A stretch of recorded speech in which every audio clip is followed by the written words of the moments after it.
Antonio Yachts was founded in 2012 in Barcelona, Spain, and quickly gained recognition for its minimalist, angular, avant-garde styling and innovation. Its yachts quickly captures the imagination of people all over the world looking for a futuristic day boat that would turn heads wherever they went. Further, their concealed outboard engines took advantage of the trend away from stern-drive engines. Its line extends from 23 feet to 60 feet, and all models have the same ultra-modern look. Join us now as we investigate one of its 8 revolutionary models.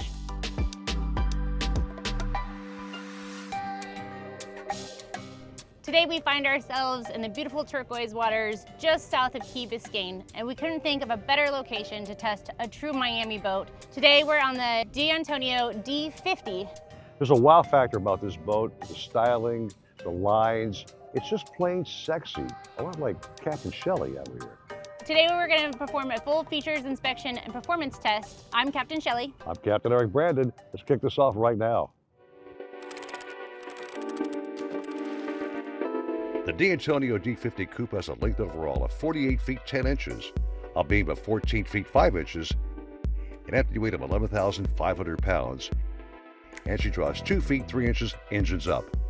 So let's start this features review and performance test here at the bow. The first thing that I noticed is this expansive sun pad.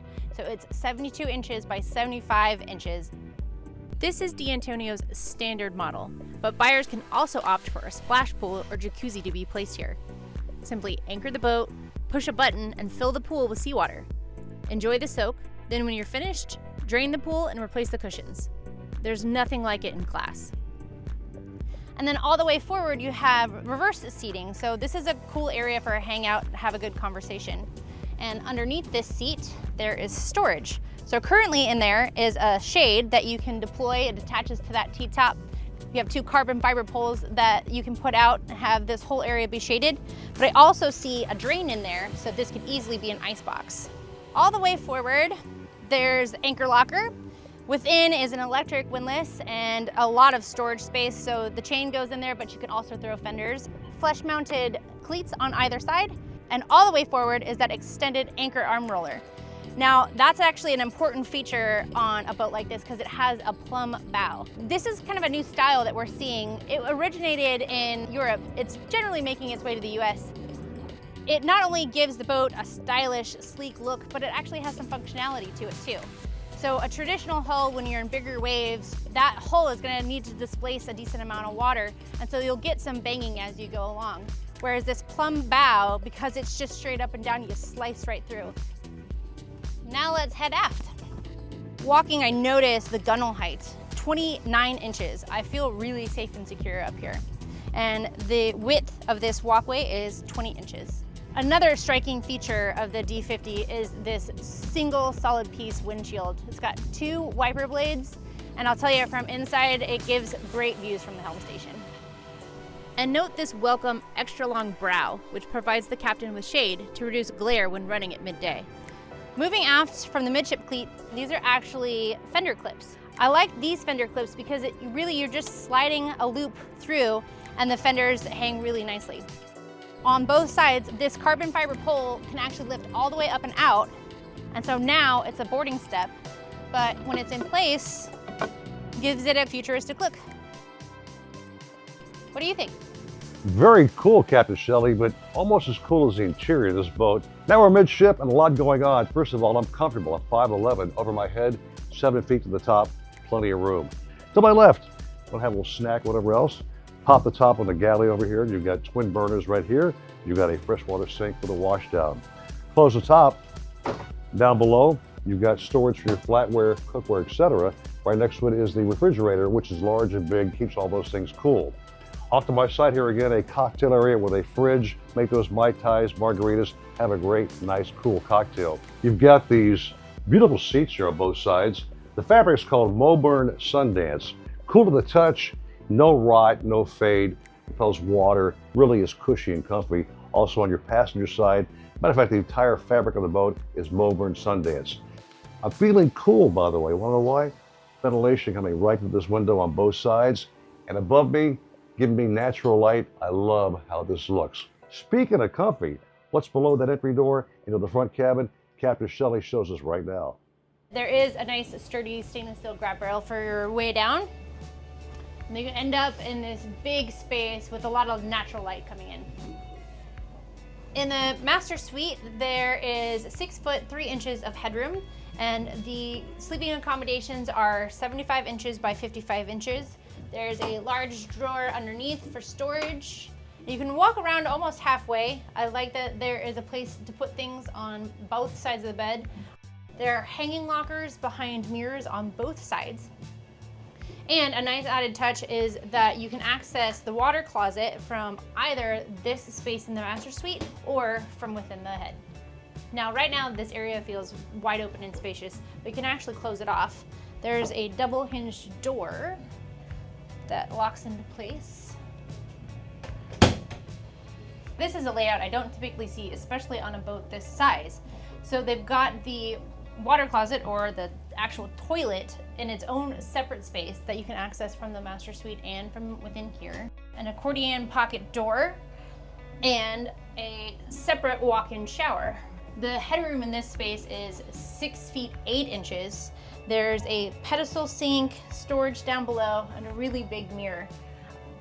The headroom in this space is also 6 feet 8 inches, and the port sideboard is all about storage. So these two doors slide. On the forward side of things, it offers a refrigerator and a little bit of storage. On the back side, we've got access to the fire extinguisher, but there's lots of little cubbies in there for additional little things. All of these open up to reveal more storage, and there's power in there, so that could be kind of a nice coffee nook. Again, more storage. I like that they've incorporated the countertop into the stairs as you come down. I don't necessarily want feet on my countertop, but it gives a really great design aesthetic. And below that step is the electrical panel and access to the generator controls. And my favorite part of this boat, and something that I feel is truly unique in this market, the lower lounge. All D'Antonio boats, even this large D50, are designed as day boats. And to have 2 cabins on a day boat is kind of superfluous at sometimes.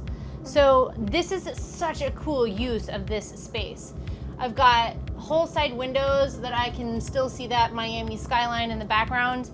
And if it's raining in the afternoon, everybody can come in here, stay comfortable. Everybody can have a spot to sit and not feel awkward about sitting on somebody's bed. If you do want to stay overnight on the weekend, this whole section slides up against that cushion. You can switch this out for a cushion, and now you've got another bed. This space is pretty small, so right where I'm standing, it's 5'2". You lose a couple inches as you go aft, but you move this out of the way, and it's on a track, so that even if the seas get big, this doesn't shift around. There's storage and drawers on both sides, big cubbies, lighting, plugs. I mean, everything you need for a really great, well-equipped lounge space. Speaking of C-shaped seating areas, there's a really great one upstairs as well. Let's go check that one out. As Captain Shelley continues wandering this beautiful vessel, I've got some great things to show you right now. It's called Comfort. Take my jacket off, first of all. Above my head is this gigantic shade, which is keeping me nice and cool. Now you have this U-shaped seating, which is just so cushy and comfortable. Come over here and sit down, have a beverage or two, and gosh, this feels good. The breeze is blowing. Now on each corner, these pull out, they become seats to face your guests. So really well thought out. Here's your big dining table. You can shorten it up a little bit, open one here. There's drink holders here. Open this one here, more drink holders here. Now there's storage down below, and it pulls out and opens. Captain Shelley, what are you doing down there? Well, it's more than storage. It is an oversized mechanical compartment. Come check it out. As you come down the ladder, underneath is the Onan generator and AC components. On the starboard side, there's hot water heater, fuel filters, access to pumps.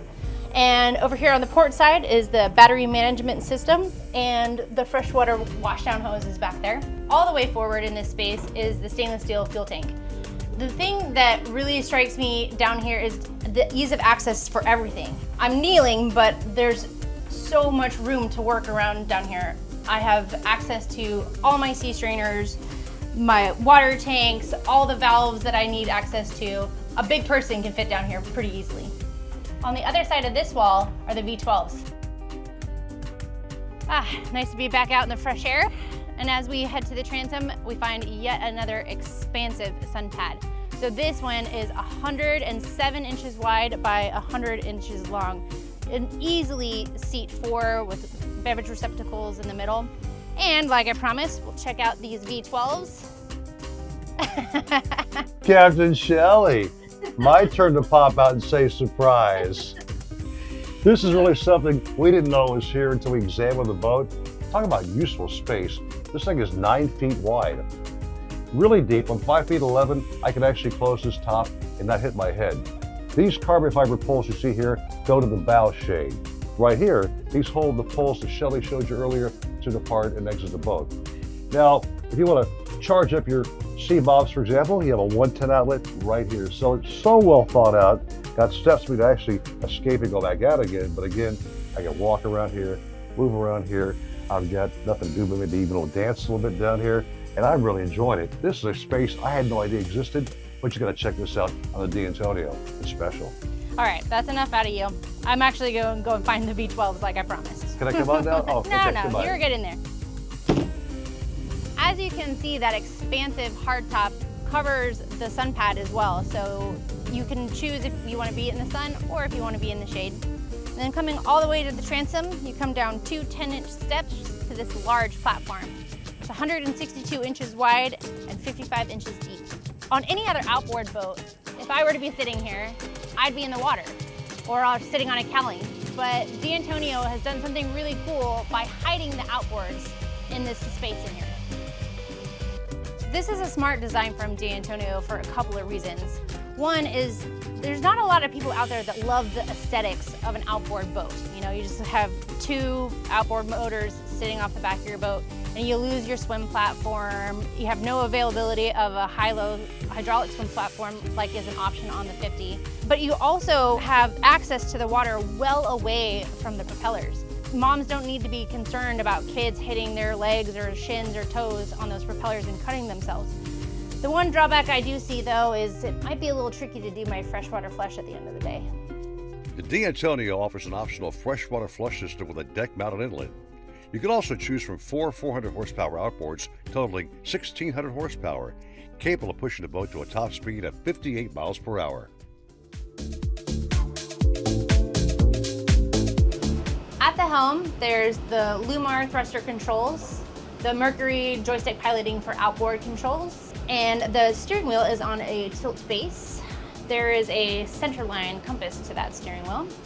There's an array of tactile buttons, all inlaid in a sporty-looking carbon fiber panel. All the way forward, there are dual SIMRAD displays. To starboard, the digital throttle controls, JL audios, VHF down below, trim tabs. I like the added redundancy of the analog fuel gauge. I like that I can just quickly glance over and see where I'm at. Below that fuel gauge, there is a little cubby for all of those necessary items. Cup holders on both sides, and a manually opening window so that I can let the breeze in when I'm sitting here. What I don't see here are charging outlets for my mobile devices. I'd like to see 2 in the cubby, which would be a great place for them. You know, Eric, as we're cruising out to Biscayne Bay, one of the things I'm noticing, or I guess maybe not noticing, is the noise. Typically the Mercury 600s, they're quiet anyway, but on the D50, with the sun pad covering them, I'm not hearing any engine noise at all. I'm just hearing the waves lap against the hull, having this really laid back, comfortable ride, and it's just so quiet. I feel like I'm like in a fine salon somewhere, which actually I am.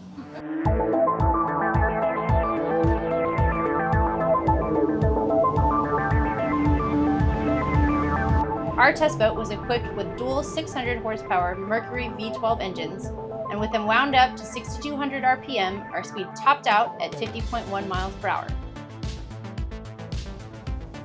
The best cruise came at 29.1 miles per hour and 4,000 RPM. At that speed, the 43.1 gallon per hour fuel burn translated to 0.7 miles per gallon and a range of 235.9 statute miles. all while holding back a 10% reserve of the boat's 396-gallon total fuel capacity.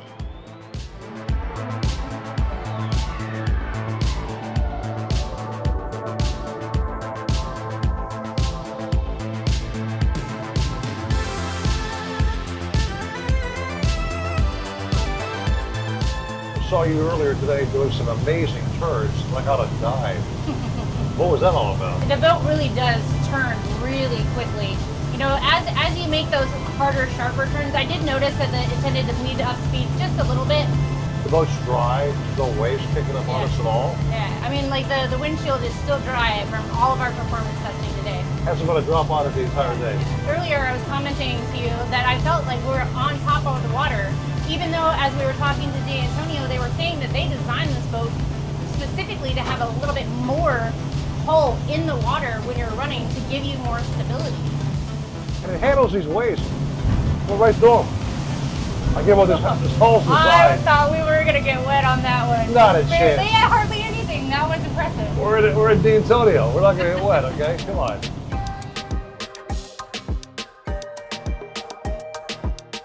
It is days like today that make me really love what we do. This D50 performed admirably today. You really notice the double step hull and the kind of unique hull design, not quite such a deep V, when you're really out there making those hard maneuvers. And you know, what makes this thing go is the hidden outboards, which to me is genius. We're actually sitting on them right now. You got the twin 600s down there hidden out of the way. They're not making noise, not blowing smoke. The kids are safe diving off the back. So many pluses to it. I've had a great day today, Captain Shelley. I have too, and that's been our full features and performance review of the Antonio D50. For Boat Test, I'm Captain Shelley. I'm Captain Eric Brandon, and remember, life is always better on a boat. Agreed.